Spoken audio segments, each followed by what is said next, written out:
So I have a few words before I actually start on this, and it's some etymology words, what the meaning of words are. So parliament, to speak with the enemy. It's a trespass. You enter unlawfully to grow less and to diminish in power. So that tells me that when we vote, we're saying we can't do it for ourselves, we can't think for ourselves, so instead of being a group talking and making a decision, we're going to let one person talk for us. So that's a diminishment. Government, the act of ruling. Well, man and woman must have created government, right? So if we created a government, then they shouldn't be ruling over us. They should be doing what we tell them to do. So it's about control, command, and administration. And that's all they were really meant for, was administration. We wanted them to handle our affairs and stuff. But you can't do that with a pirate, I'm here to tell you. So I grew up in the village. It's an inhabited place where there's farmsteads and country houses. That's what I grew up with here in Williams Lake. Became a town, which was originally a group of buildings, gardens, fields, farms, manor houses, right? There's always a big house somewhere, dwellings and enclosures, and that would have made a town, and that's what we have, and I think that's what's going to save us. A city is a community of citizens. Citizenship, citizen is a word the pirates use. The only word that represents us collectively is man or woman.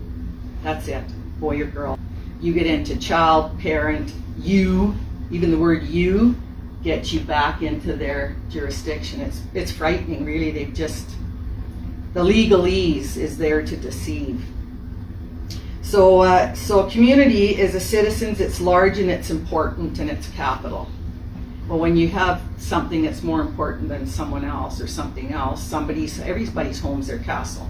I don't want a great big house, but I'm not Greek. I think if I was a Greek person or Italian and had big families, I'd need a big house because they do that. They're big families. So then we come from village, town, city to municipality. And that's a town or a city having corporate privileges. That's why when the COVID thing happened, my neighbor said to me, well, I didn't have the privilege to go have my hair cut. Thank goodness it's not long and really gray, or I'd be looking for a room to ride here. But it's a local government, but it is there as a corporation, and it's a privilege to be, you get privileges, not like if you were in your original town. So the mayor is the chief magistrate, he's superior, he's powerful, and he's the important one. So that mayor has a really important role. So what's a corporation? A corp. Dead corpse. So it's a dead entity. And that's what they created when they incorporated our names. We became dead entities.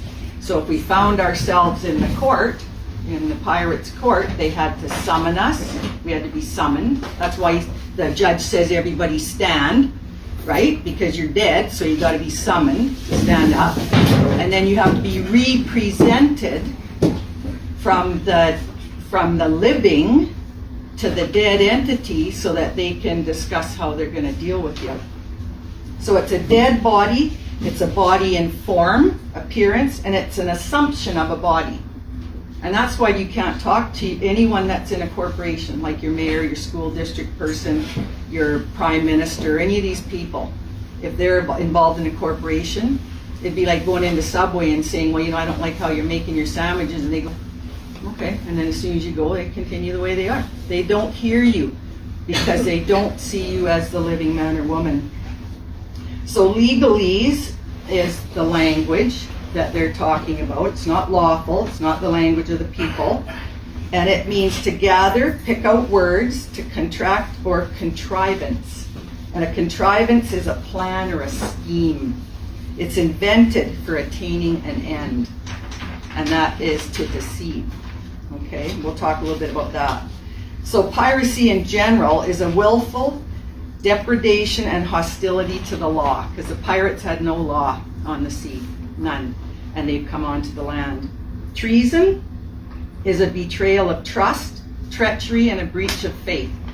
Now, if you go into the government, you might see signs, Trudeau for treason and all that kind of stuff. Well, he works for the corporation. He's the CEO. And the Crown Corporation is the City of London, of which there's shareholders, and the Queen is one of them, and he's related to the Queen. So treason, if anyone that goes into a position into the federal or provincial government, including our MPs, they swear their oath to the Crown.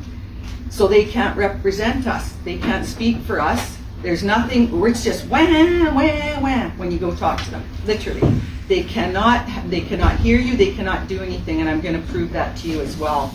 But their treason, everything that these are from our mayors, our councillors, I mean, they are our friends and neighbors, but they are committing treason against the people. When they are knowingly, we're not, but when they are taxing and bylawing and all these other things, I'm going to show you how that fits in. That's treason against the people because it's a betrayal of trust, it is treachery, and it's a breach of faith. So extortion is the act of taking away from a person with force, duress, authority, right? Like when our children were born, undue exercise of power, right? Illegal exaction to obtain by force. So there's a lot of extortion going on right now. And I don't think, because I know a few accountants, and I don't think they realize that they're the extortionists for the government of British Columbia and the government of Canada corporations. They have to collect money illegally somehow, right? They don't look like pirates, but they're pirates. It's all piracy. A person is a part of a drama. It's an assumed character, a mask, faults, and a corporation. And that all those words are in here other than man or woman. And that's why I'm still learning, and I say person and people and children and all that, because they stole that too, you know, and that really chokes me up. So a man, the definition of a man is to think. We're mankind, and we were meant to think. And the beekeeper doesn't want the bee thinking, because then he can't steal. So the beekeeper puts a bit of smoke around so he can go and steal. He doesn't take the brood, but he just dumbs down the man enough to steal and to keep creating and then stealing and creating and stealing. So one who has intelligence. So we are mankind and we have intelligence, and I think it's time we used it for our children's sake. So that's what that means. So when I talk about do the presentations, I want to expose the fraud that we're in. And the packages that we have made are part of that. We made a lot of them. They're expensive because paper's expensive and ink's expensive. So I wanted to first just let you know that was that initial fraud, and that's where it all started. So the maxim in law says ignorance of the law is no excuse, and he who creates owns. And I've been doing a lot of thinking of how we're going to get our community back. And I think, well, I've been here since, like when I was born on 4th Avenue. And that little house is still there. The Fawcett's house is still sort of tucked in there. And I was thinking, I have a lot of visions and dreams. And I find myself in the mayor's, in that council room quite often going, no, you're going to listen to us because we created this town. Everyone that's standing here created this town. From the small business to the truck driver to the machine operator, the librarian, whoever it is, we created this town. You're not here to tell us, well, you only got 10 minutes. Oh, well then you're telling me you don't work for me. You just confirmed then that you don't work for us, that you work for someone else. So we're going to discover who our mayors work for, and it isn't for us. So we've got ourselves in the crib and out of the crib. We know we're men and women. We know we have sons and daughters, boys and girls. We know that there's harm coming upon them, upon the land that we built. And it's caused by pirates and people that don't deserve it. They're just parasites. They don't do anything for themselves. The king doesn't even put the pen in front of himself. Somebody has to do that for him. So I see through their costumes all now, and it doesn't matter. You're just in a costume. So in these packages, there's a really, really good 2-page document. It's called Where To Now, Canada. And when I started with my grandson homeschooling, when they closed the schools down, he was in grade 1. So when I actually started to get things going in September, because the schools weren't going back, I was doing grade 1 and grade 2. And it was a really hard role. And then in end of grade 2, starting into grade 3, I was supposed to teach them about Canada. So that was 2022, beginning of 2022. So I phoned the school. I didn't have any resources or anything. And I phoned the school and I said, I need to find out about the Constitution of Canada. And they said, well, go to the British North America Act of 1867. I said, okay. So I Googled it and I went there and I thought, this doesn't seem like a we the people to me. This seems kind of like the old feudal system back in England in the day. It was the Queen and the Crown, and they're going to put a Governor General there, and then the Parliament's under her and or him. And I'm thinking, well, that's like a dictatorship, right? Someone at the top that everybody answers to. I thought, well, that doesn't seem right to me either. So I got the documents and I started reading it because I didn't want to tell my grandson something that wasn't true. And something just wasn't sitting right with me. So this Where To Now Canada is the story of Canada. And in 1893, the good Queen Victoria took out of the Corporation of Canada. She took out, because it was a corporation at that time, it was the British North American Act doing business as Canada. And it was all set up like a corporation. So the good Queen Victoria took out heirs and successors in about 1893. So when she died in 1901, the document was dead. It didn't exist anymore. Kind of like a power of attorney. You know, it's an agreement, and then when it's gone, it's gone. So we became sovereign, men and women of the land, in 1901. But we had already our prime ministers and the people that were representing us were already feeling pretty privileged. We read a little bit about the definitions of all that. And they were feeling really privileged. And so they lied. They deceived. And they let status quo happen, and they just kept on taking the resources and everything else. And at that time, when the good Queen, so-called good Queen, did this, they didn't really know a lot about us in the West, because the Hudson's Bay Company was still moving from Upper and Lower Canada and coming across the West. So that was the resources of the West, and it really used to choke my dad up, and all the boys that used to come and visit my dad, that they'd get talking about this, you know. As soon as they finished voting in Ontario and Quebec, then the vote was all over. Why were we even voting? And I didn't understand what they were talking about, but they were upset. I knew that much. And that was why, because we had no voice, but it was all fraud all the way along. And fraud vitiates everything. Fraud voids everything. So this birth thing that happened for us, that when we were born and they made this birth certificate, that's a void contract. That doesn't exist because it was done in fraud.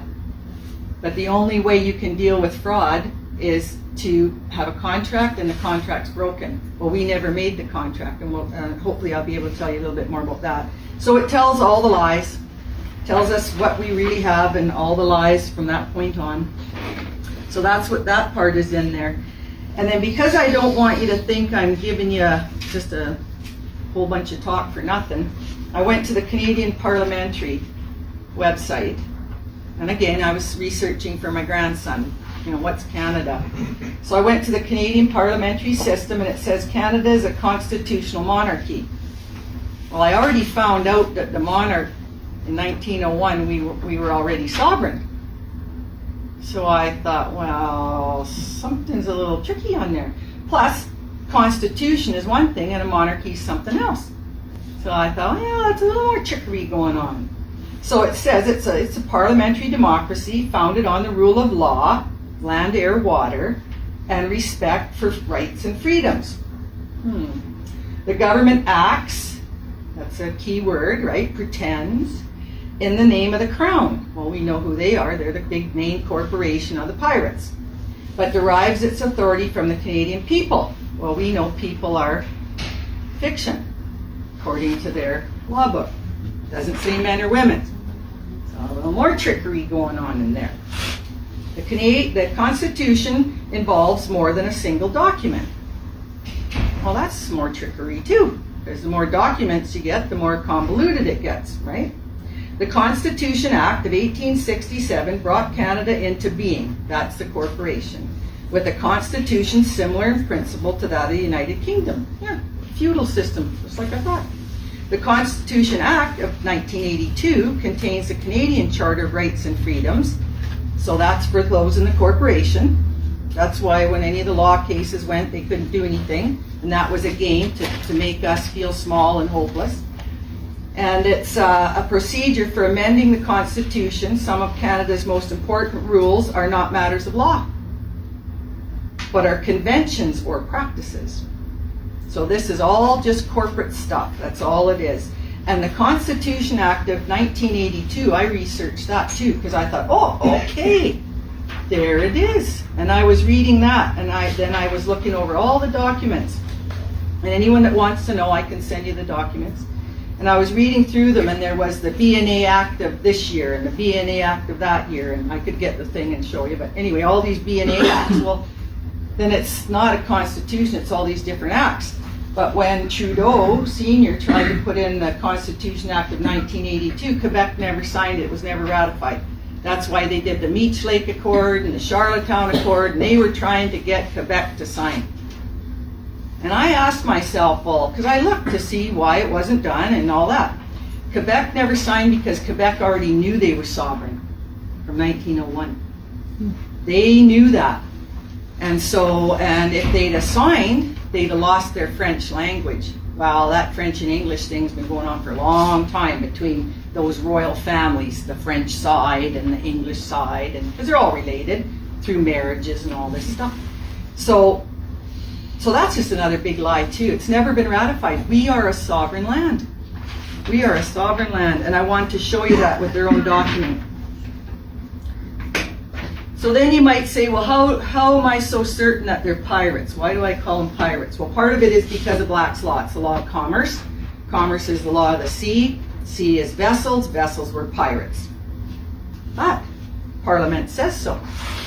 In Parliament, when you go to the House of Commons procedural information, I think it's like page 16 or something in the definitions, it'll have 35(1).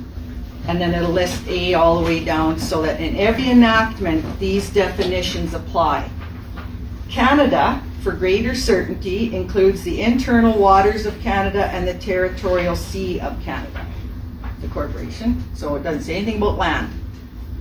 Canadian waters includes the territorial sea of Canada and the international waters of Canada.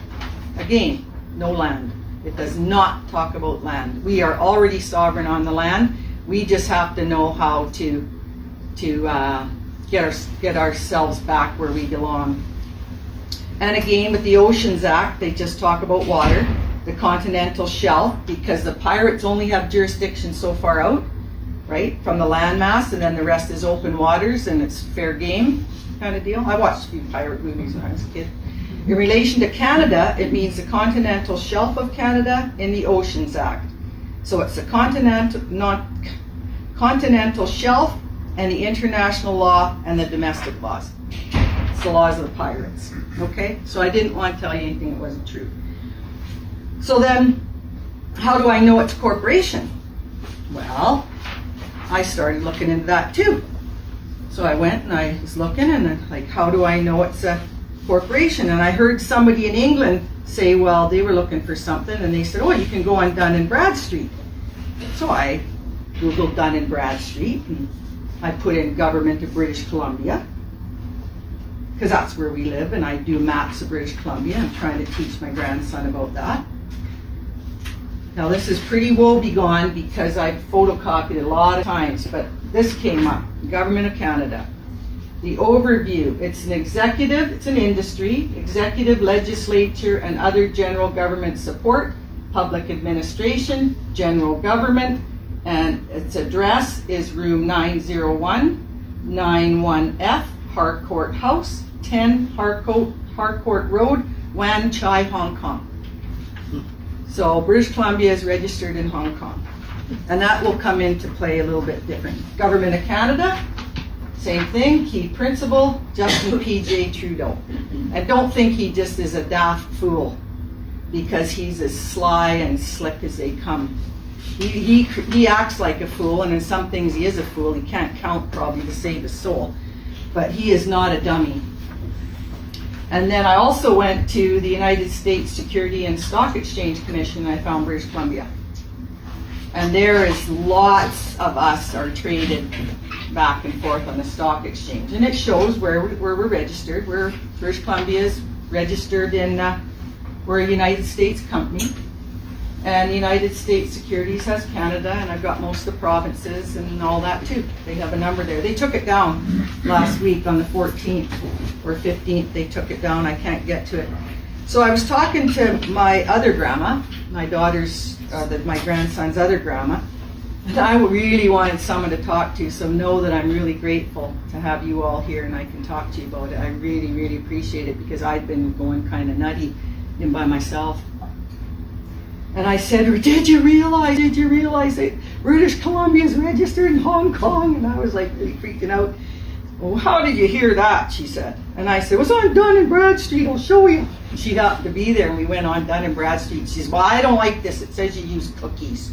And it doesn't say who the principals are and all that kind of stuff. And I thought, she got a point there. I really don't know a lot about computers, so maybe it is just a bunch of, who knows.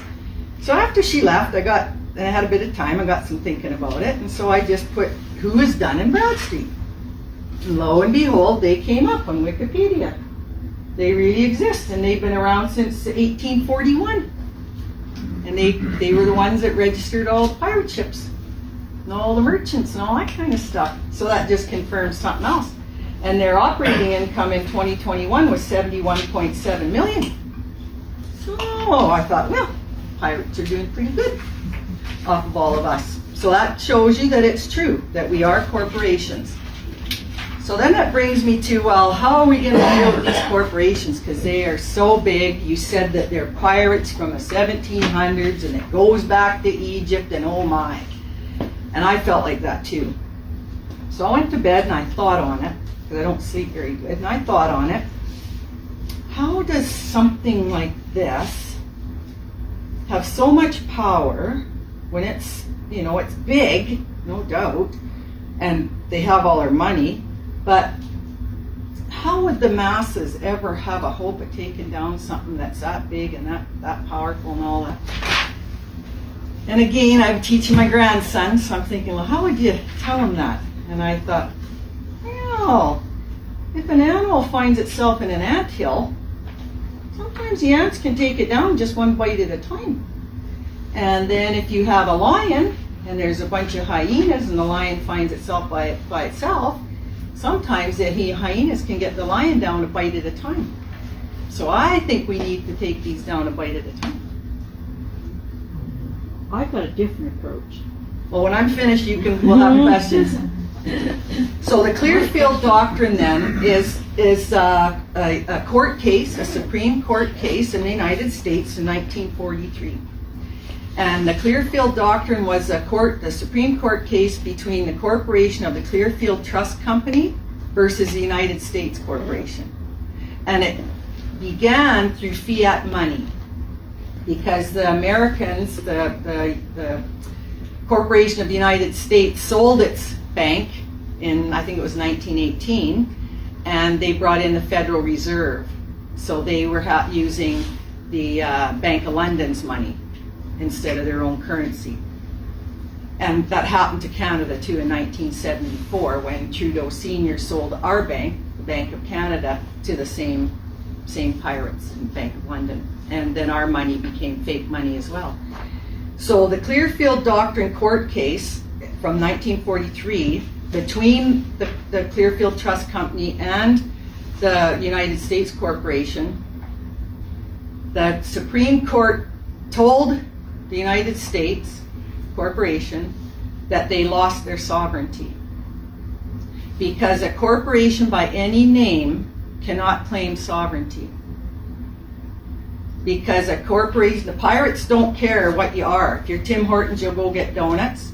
If you're calling yourself the government of British Columbia or whatever, then you're selling your product, right? But you do not have the legal right to be a government. You lose your sovereignty to be a government. Now, they didn't say you can't say the word government in your corporation. You can't, you can say that, but there's another fraud and deceit that goes along with that too. So the Clearfield Doctrine made it very clear that when a government reduces itself to the level of a corporation, it does not have the right to taxation. It does not have the right to enforce any laws upon you. It cannot tell you whether you can have chickens or no chickens or whatever it is. It doesn't matter if we're talking about the CRD or the Williams Lake mayor or whoever it is.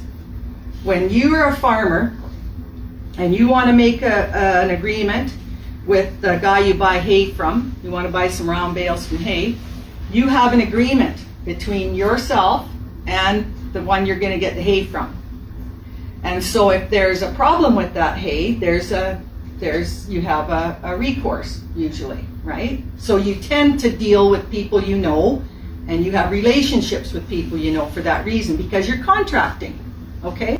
So our governments, no matter what they call themselves, City of Williams Lake, Caribou Regional District, Province of British Columbia, Quesnel, it doesn't matter. We're living in a corporate pirate realm, and they have to have a contract with us. And because we don't know, like Grandpa said, we're not awake, then they have what's called a tacit agreement. And they have that same thing with the voting. When we register to vote, and then we decide, well, I don't know, it's the lesser of two evils, I don't know who to vote for, so I'm just not going to vote. Because we're registered in the corporation as the dead entity, and we don't vote, then it's still considered a tacit agreement for the governance. So it's lies upon lies upon lies upon lies. But truth, you don't have that with truth. Truth is just what it is.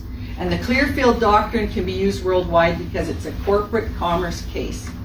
So it can help the farmers in the UK or Germany or the Netherlands or down in Westwold. It doesn't matter. And it helps you and me.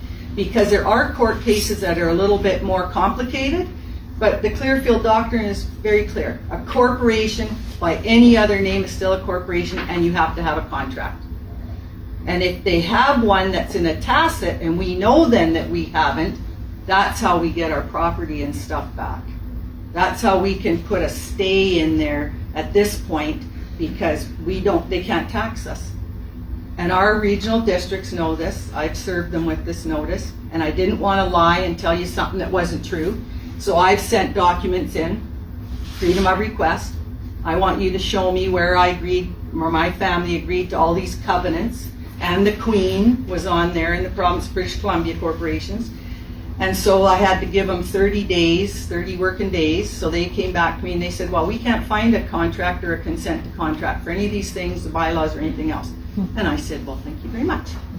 And they also gave me their oaths, and their oaths are to the corporation, not to us. But they are our neighbors. They are our neighbors and our friends, because we voted for them, because we didn't know, and we want to believe in our hearts that they didn't know. But some of them do know what's going on, and some of them are going to pay a price for it, because we have within our own rights to say, okay, you caused trespass against me, I'm going to claim a trespass against you because you're aware now and you're continuing to do this. Right? So you're consenting to the fraud, and there's no statute limitation on fraud.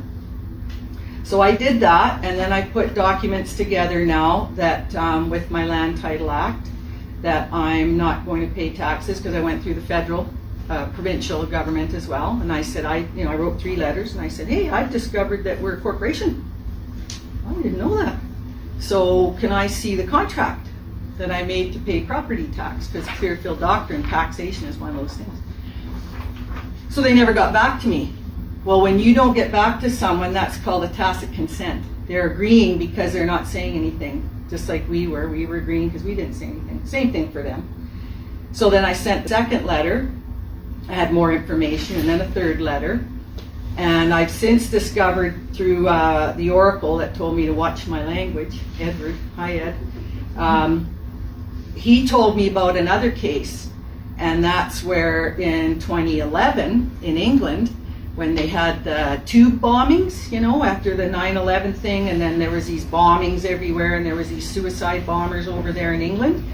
Well, a guy from Canada went over there. I don't know the case off the top of my head, so I can't give you all that, but I have it. And he went over investigating, and he was in Ireland, and they went and they got him because he made a small video about it, that it was just a big fraud. Because if they were suicide bombers, well, they'd have been in bits and pieces. They wouldn't have been able to be found a couple days later and shot and killed. So he exposed it, and they said, well, no, you can't do that. So we're going to take you and we're going to put you in the pirates court, and we're going to really wring you through the coals. But he won because he had all the evidence. So they thought that they had him, and he did, and he stood his ground. He said, I'm a man, and here's my evidence. And he won the case, and it was in 2011.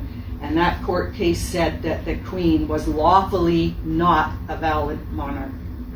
They hadn't been, like I've told you, since 1901.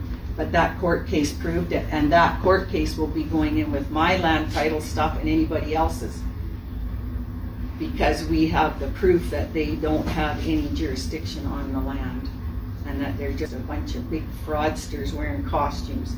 And they're parasites because they're living off of all of us. So I thought, well, geez, it can't get any worse than that. It just can't. I mean, really, can it get worse than that? So I noticed that our CRD said that their budget process is revised based on public input. Well, I got my public input thing, and I had 1 week. So these documents, they're like piles. They're like this thick. It takes lawyers who knows how long to make all that gibberish. And then they want us to spend a week to decide what we think of it. Well, it's fraud. I'll tell you what I think of it. I think you can all go to jail. And tomorrow's too soon, kind of a thing. So I'm putting my thing in there. I'm not paying you any tax because you're fraud, you're illegal, you're illegitimate, you're unlawful, you're all sorts of things. And I have all my documents ready for that. They also had in their own documents that they set the property tax revenue. Well, we know that that's not right. They don't have the jurisdiction for that. Were they in a public position where we hired them into a public office and not a corporate office, they would have that jurisdiction. But they don't, because they're in a corporate office. In fact, they're in a public-private partnership, which is United Nations. We've been usurped by an outside entity, an outside corporation that's gone worldwide, and that's just these criminals with all the money. They all sit around together and decide what we're going to eat and what we're going to do and all that other kind of stuff. Well, I think they could, sorry Ed, but I got a few choice words I'd like to say on that. So on January 12th, they had another meeting on the development procedures and fees that they were updating to reflect new laws. Well, what new laws? Well, that'd be the Corporation of British Columbia's new laws, and that's the emergency laws and another way they want to get us off our land. So the main change was removing public hearing requirements where they are prohibited under the new law, because a corporation doesn't work for us. If you work for the corporation, then these laws would apply to you and your franchisees and that kind of thing. But we don't work for them, so they don't apply to us unless we contract. And we say, yes, we'll only have 4 chickens. Now, no normal average neighbor is going to have 100 chickens in their backyard and half of them roosters and stuff. We're not going to do that to our neighbor. But if something does go amiss, generally neighbors talk to each other. And when there's a problem, back in the day, then the men got together and the men talked it out. And if the one didn't want to cooperate, well, he might wake up in the morning and he just got no more roosters. That's the way it was done. And if you goes back another couple of 100 years and you lived on a big estate and there was a laird, well, you'd go to the laird and you'd bring the cow in question. And the laird would say, what's your issue? Well, you took my cow. I never took your cow. So he'd ask the guy that took the cow, he'd say, because the other guy's complaining, right? He's the claim, he's making the claim that somebody's done something. And he'll say, well, I know it's my cow because it's been in my field all the time. And the other farmer says, yeah, but that cow has a little wound on the back there where a dog bit it. And so the laird would say, okay, he goes out and has a look. He says, that's not your cow, because there's that wound there. And it was dealt with. We didn't have to go through all this stuff because we're sensible men. We have intelligence, right? So I thought, how bad could it possibly get? Well, in 1974, when Trudeau Sr. sold our bank to the international bankers, the Corporation of British Columbia, and others as well, they created the BC Assessment Authority. And lo and behold, this year was their 50th anniversary. And I thought, well, that was 50 years ago. Well, it's 1974. And I was thinking, it's 1974, there's something about that year. Well, that was the year our banks were gone, and we went in, little by little, they took our coin, or our bills, I think it was $1 bills, and then $2 bills, and they took our money away, right? So I thought, well, so who are they? Well, they're a corporation, right? BC Assessment Authority Corporation that was created for the Corporation of British Columbia to collect money from you and me. That's their sole purpose. So from 1974 till 2010, they collected $1.04 trillion. And that isn't, we don't even have 6 million people according to Statistics Canada in British Columbia right now. But when I did the math on that, because my grandson has trouble with math, when I did the math on that, that would be 173,333, I don't know why it all comes out at threes, but 173,000 for every man, woman, and child in British Columbia back in 2010. It was 14 years ago. So they were a corporation, created for a corporation to extort money from us because we didn't know we didn't know. When I found that out, I was seriously unimpressed. And that's when I sat down and wrote the letter to the finance minister. And I said, you show me where I agreed to this. Because my mom said she's still alive, she's 84. She never agreed to that either.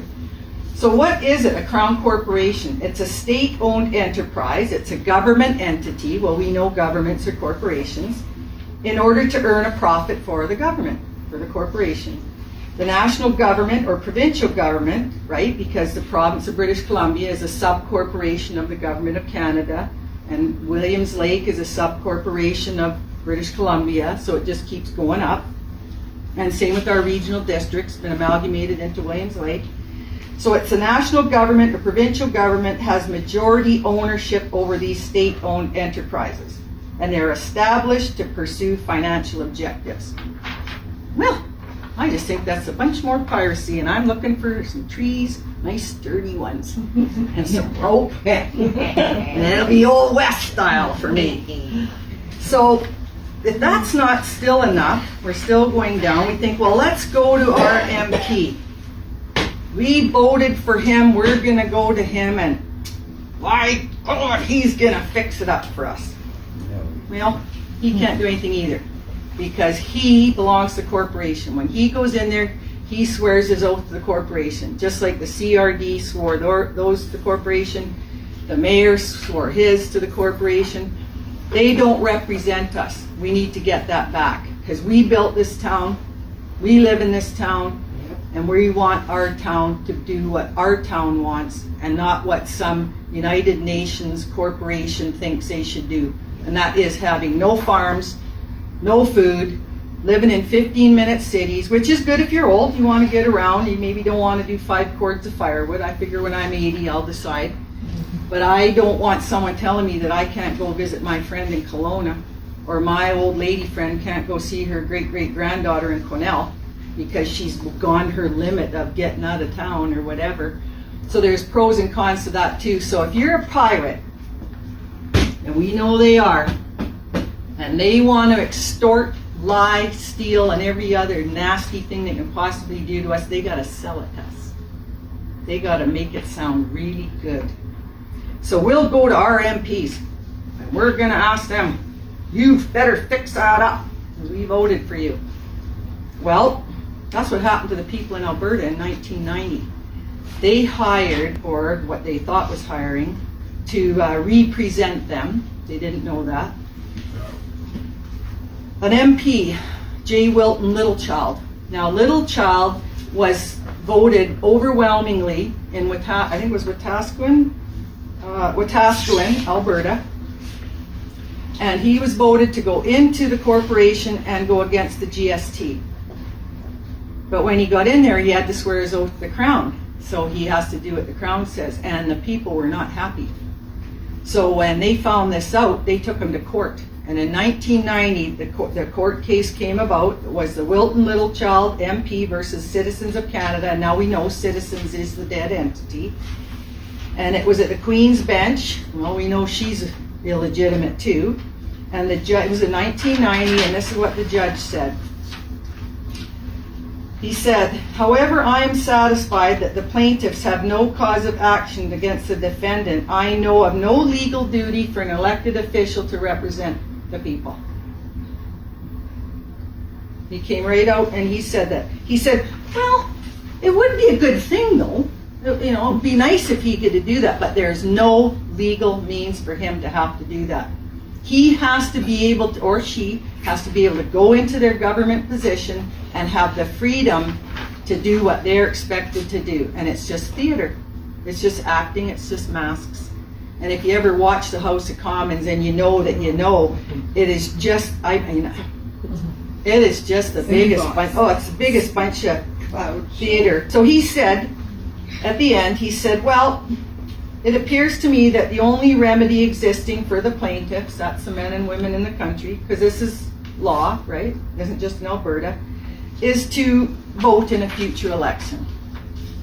So that's why we can't go to anybody. We have to bring ourselves together and en masse say we're not having it. So that's why that didn't work.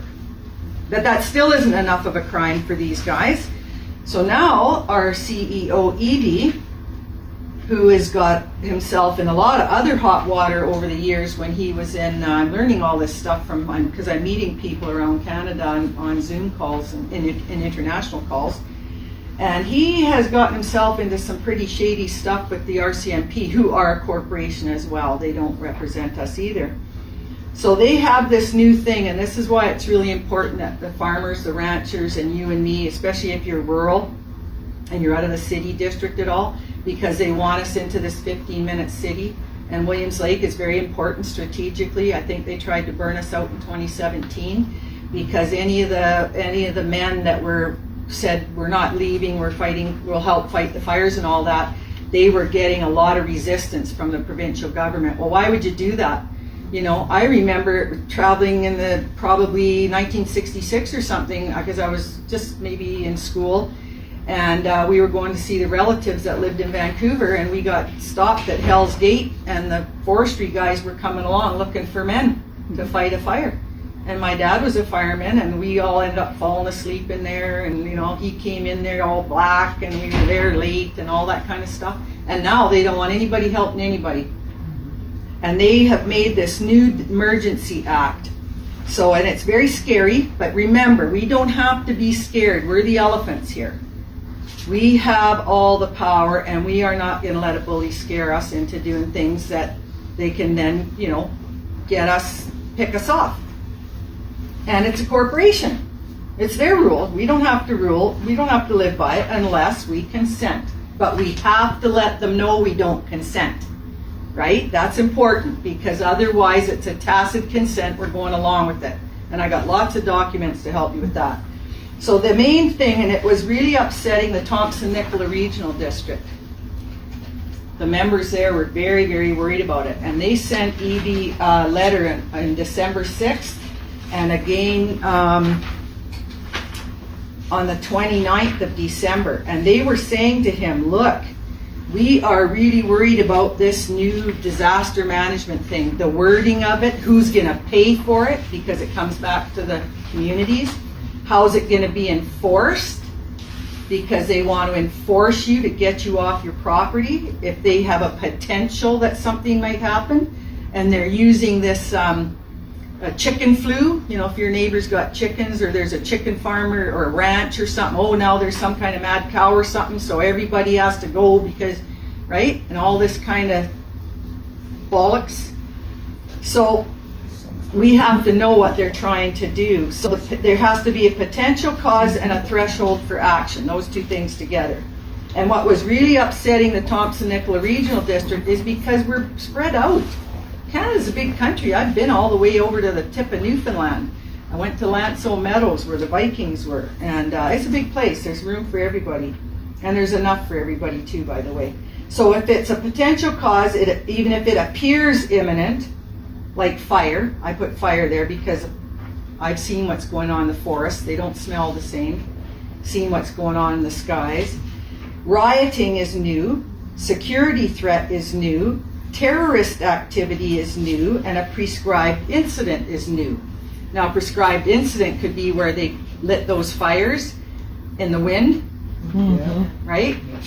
So that covers then they could say, oh, well, now I got to get you off your land. A presence or suspected presence of an imminent spread of a transmissible disease or environment toxin. Well, the only ones that's environment toxing us is the military and stuff. It's, I could tell you a whole story on that where I got involved with that educated environment person. I feel sorry for them.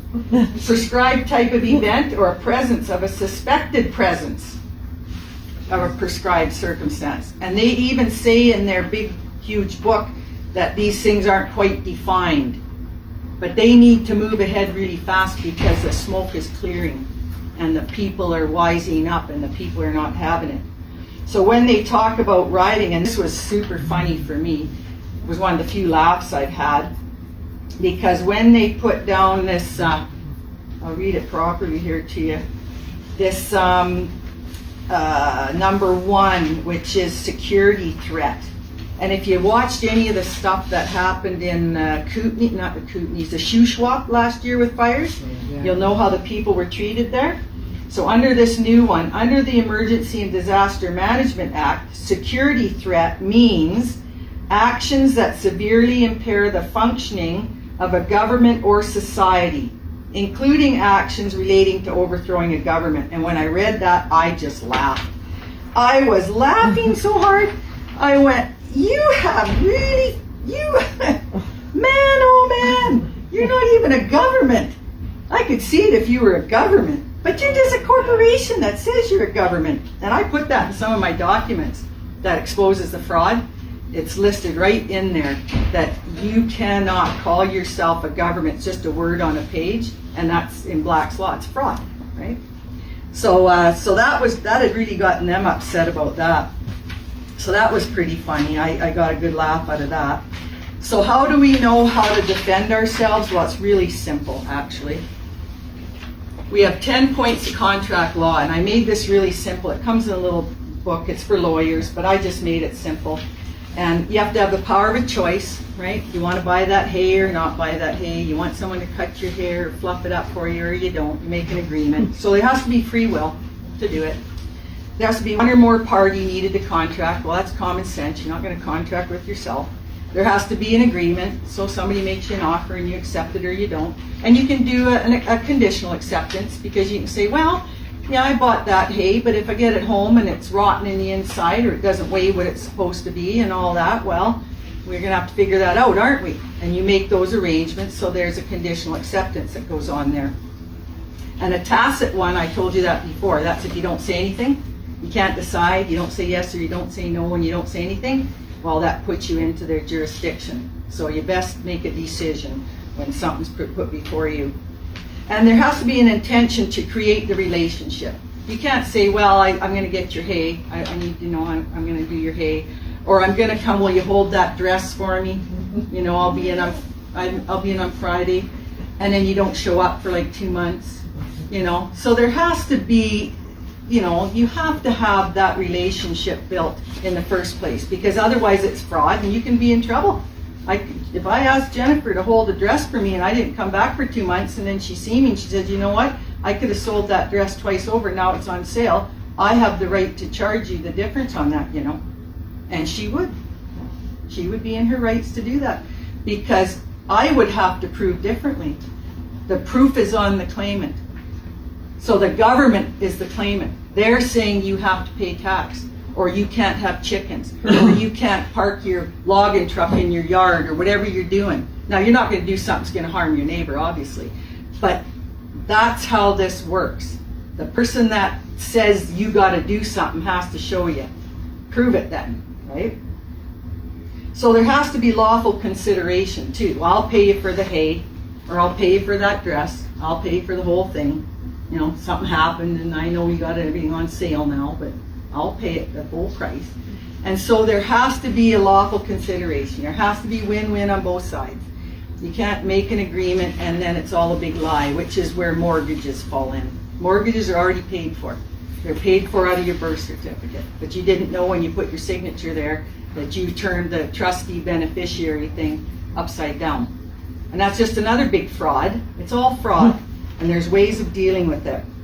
So capacity is also really important too, because, you know, who would have known that to say a person or an individual or citizen or something like that didn't mean a living like a living man or woman, right? Who would have known that? So all these documents that we have, this language on them, this all uppercase, upper and lowercase, and just lowercase, that's called glossa in law.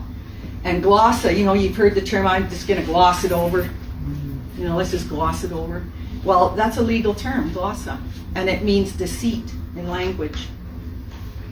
And so all these documents that we have, if you look at them and they have upper and lower case and all uppercase and all that, that's all fraud. That's a voided document. But if you don't know, you don't know, you can't deal with it. So you have to have the capacity to understand what you're reading. You can't have a brain injury. You can't be a drunkard when you're signing it or anything else like that. And there has to be free consent to the what you're going to do. And anything that's illegal or harmful to either party that's made in a contract voids the contract. So if you find out something wasn't right and you know that for a fact and you can prove that, then you have jurisdiction to say that that contract is void for that reason.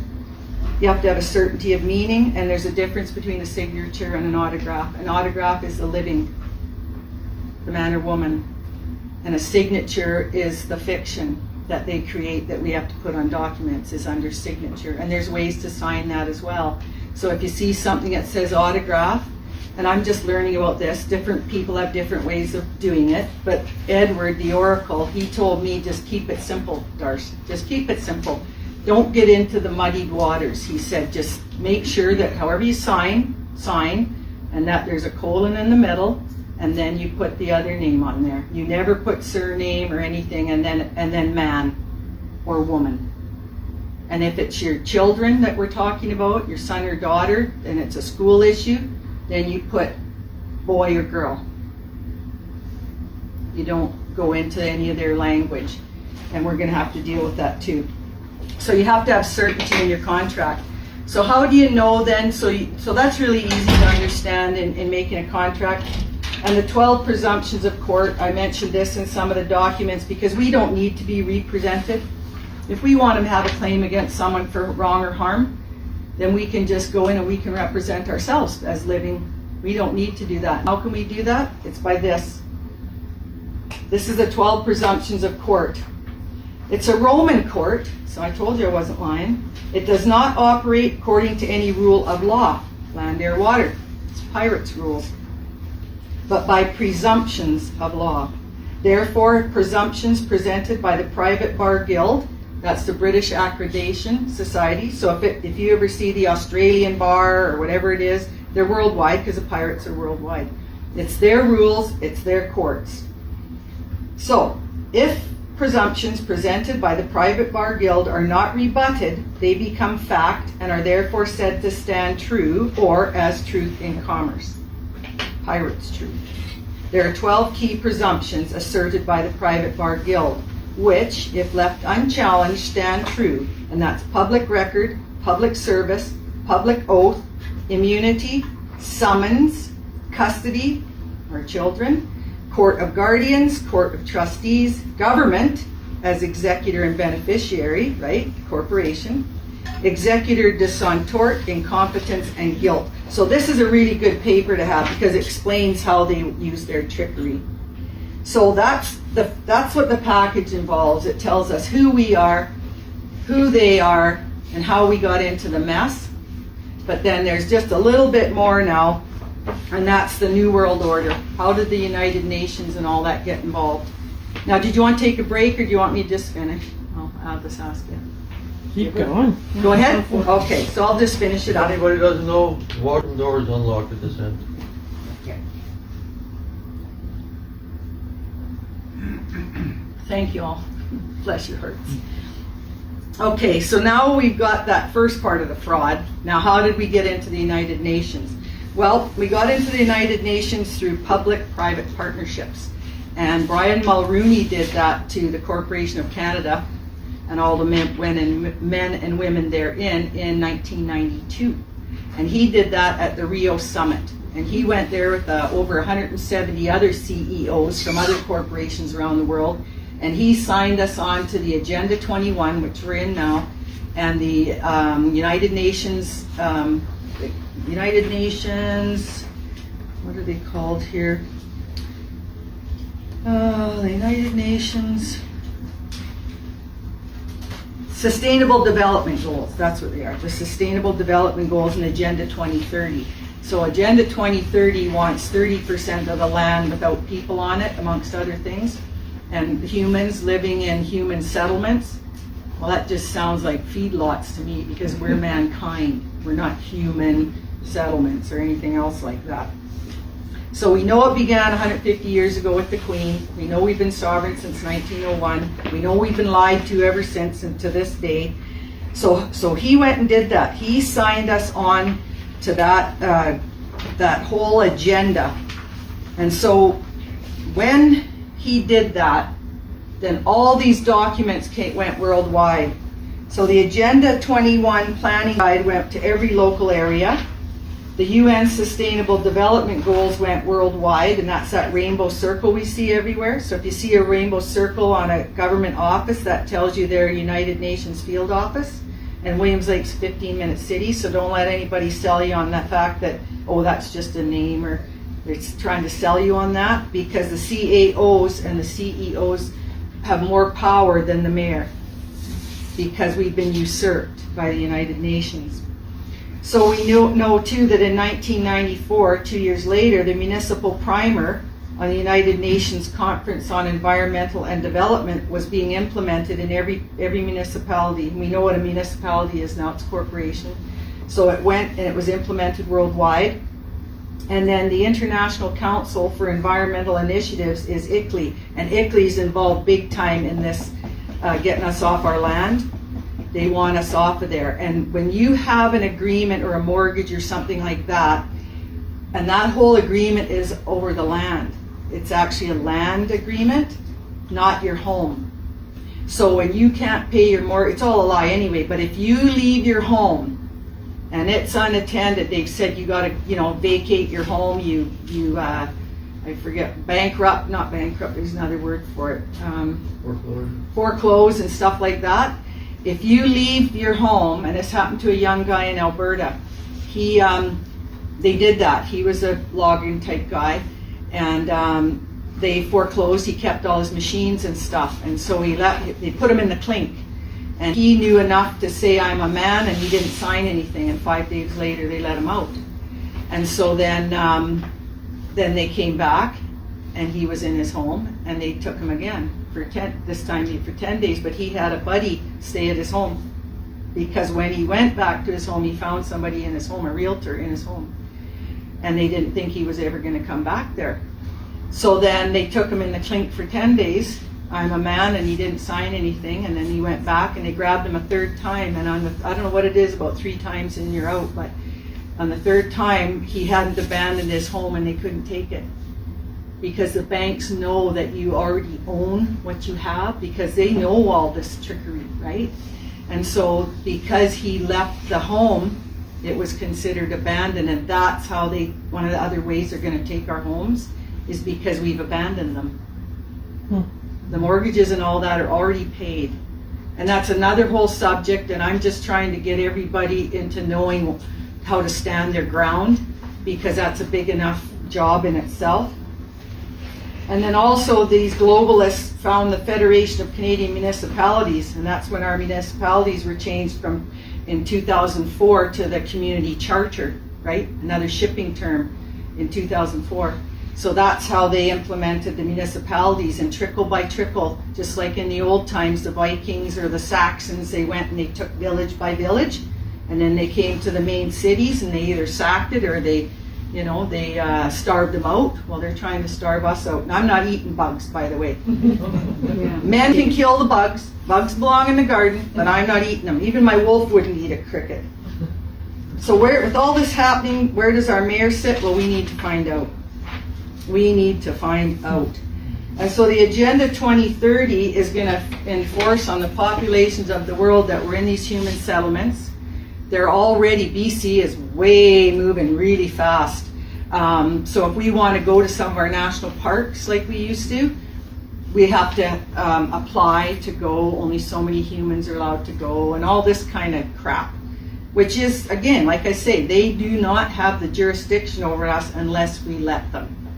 They want to say you will own nothing and be happy. Well, we don't own anything right now because we don't know we don't know. But we know we don't know, and so we're learning about this. They want the central bank digital currency. That's where everything is on a card. And it is convenient, don't get me wrong. Those cards are convenient, you know. But I've been to the grocery store before when my card never worked. And I had to go home. I only grocery shop every 2 months, and I had to come home with nothing. Because the computer was down, and I just abandoned my buggy and everything. I abandoned ship, and I left it there, and I headed home. So it is great. I mean, it has its moments, but then we should decide that, not what somebody else tells us we can or can't buy. And we've all had exposure to this, so we know what happens when we don't have control over our purse. Even man purses, by the way. They don't want us to have any wood-burning stoves, gas, or propane, any of that kind of stuff. Well, propane doesn't work too good after, I think, from what the men tell me, when it hits minus 40 and stuff, propane doesn't work so good. So here in the north, if we had to have just electric, well, how's that going to work, right? So again, I say, well, you quit flying and you quit eating meat and all that, and you sell some of your mansions on the coast, and then you can tell me what I can do. So they don't want meat or dairy. That would be very limited, and that's why they pushed so hard with the Westwold farmers this year. I did reach out to the Westwold farmers, and the fellow said, yeah, but we're working with our area and all that, but I just couldn't explain to him. He knew his municipality was a corporation, but he didn't know the province was. And I was trying to explain to him that I understood what they were trying to do, but it was wah, wah, wah, right? They don't hear you because you don't belong in there. But they're abusing someone's son and daughter or husband and wife to be these enforcers. And those enforcers that go out there and threaten and coerce and all that, that's a crime. And even the pirates' crime, that's a crime. Because it's coercion, it's threatening, it's extortion. And they don't realize when that farmer and rancher finally have their documents together and someone comes and tries to tell them to get off their land, they can say, no, here's my documents, nobody has any jurisdiction over me. But do you realize that by doing this enforcement, because the Clearfield Doctrine makes that clear, they cannot do any law enforcement on anybody without a contract.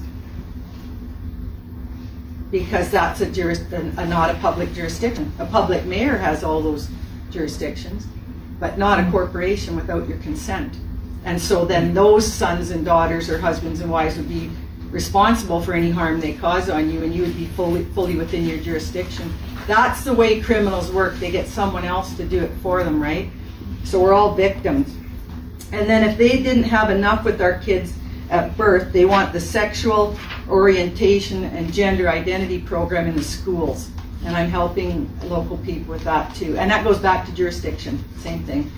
But we need to empower our parents to stand up and be parents, or you don't deserve your kids. I told that to my daughter.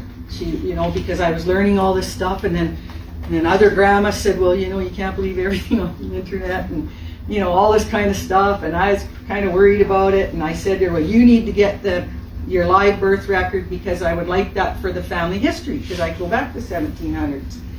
And she didn't do it, and I was trying to make things simple, and then I said to her, did you do that? And she said, well, I haven't really had time. I said, you don't deserve your children. Mom, how can you say that to me? I said, because I gave you the documents, I was willing to pay for it, $25 or something, local hospital, and you can't be bothered? Then you don't deserve them children, because right now they are not your property, and you cannot fight for them if you don't know. And I love my grandsons. I spent 5 years teaching my grandson. He's not at Grandma's residential school anymore, by the way, because I'm all here with you guys and I have all this stuff to do. So I said, you need to big boy up and go to homeschool.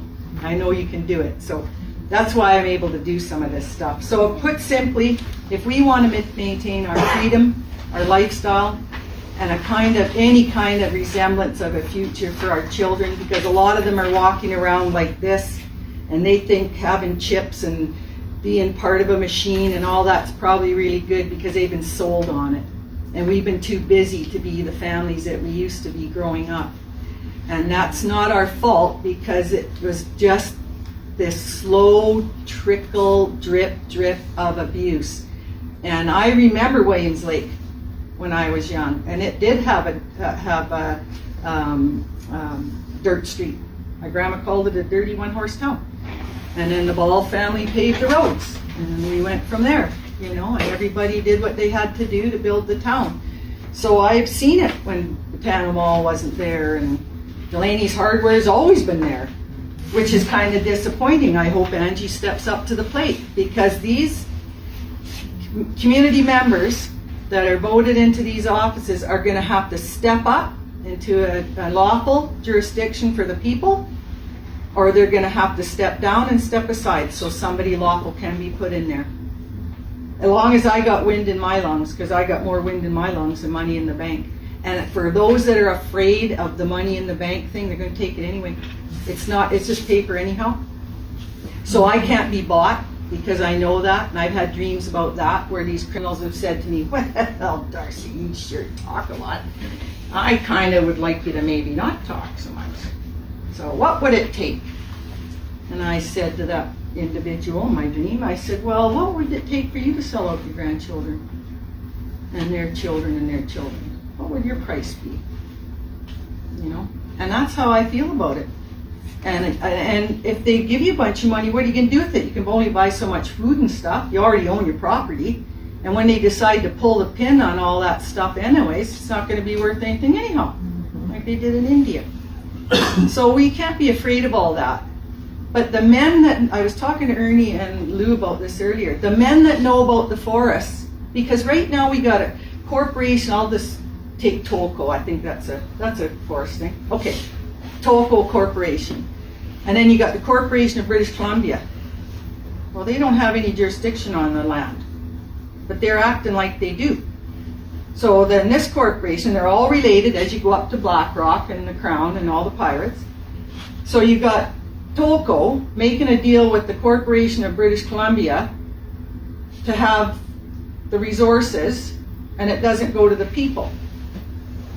Well, that's just not right. So we don't have to have this thinking that how are we going to survive? What are we going to do? Now, I'm not saying that when they pull the pin, it isn't going to be hard. That's why those of us that know what's going on are going to have to be ready, so that if there's a crisis, I hope there isn't, but if there's a crisis, we have men that know what to do, and we have people that know what to do for this, and we can keep the calm and keep the peace and protect our neighbors as best we can. And that is a job we can do. There are those that know about medical stuff. There are those that know how to control things and do things and fight fires and all this kind of stuff. But we don't have to collapse everything we built, because we do have farmers and ranchers that know what to do. They feed us. And we have enough resources that it would be the men that get together, the logging men and women, that they would decide how this should work, because they do it. That's their job.